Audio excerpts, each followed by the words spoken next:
রয়েছি ডক্টর অভিনব মুখার্জির স্মাইল ও হেলথ ক্লিনিকে। আমি বিগত 2 মাস আগে আমার আরসিটি হয়েছিল একটা অন্য জায়গায়, আমার ডান দিকের ওপরের লাস্টের আগের দাঁতটা।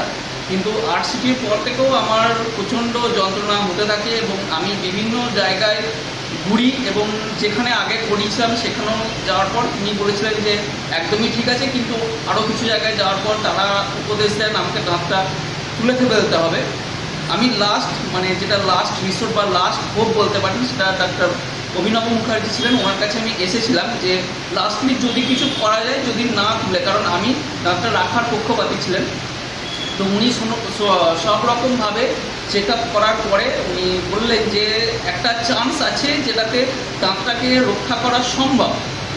80% চান্স আছে আমরা দাঁতটাকে রক্ষা করব, না হলে তো কিছু করার নেই। আমিও জানি যে আমাকে দাঁতটা তুলতে হতো।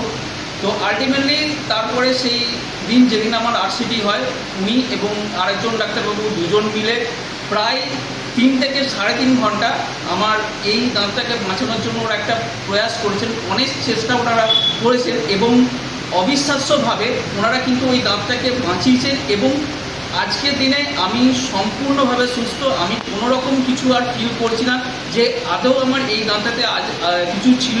এই দিকটা নিয়ে আমি 2 মাস ধরে ভুগেছি, এরকম কোনো সেন্স, কোনো ফিল আমার এখনও পর্যন্ত নেই। এবং আজকে আমার এখানে ক্রাউন সেটিং হলো এবং ক্রাউন সেটিং হওয়ার পরেও আমি কোনোভাবেই বুঝতে পারছি না যে এখানে আমার একটা আর্টিফিশিয়াল দাঁত এখানে বসানো হয়েছে। এর জন্য ডক্টর অভিনব মুখার্জিকে আমার অসংখ্য ধন্যবাদ। এবং আপনাদেরকেও বলবো যে আপনাদের যদি কোনো রকম অসুবিধা হয়, একবার এই স্মাইল ও হেলথ ক্লিনিকে এসে ডক্টর অভিনব মুখার্জির সাথে অবশ্যই একবার অন্তত কথা বলে দেখতে পারেন, হয়তো কিছু সুরাহা আপনারাও পেতে পারেন। নমস্কার।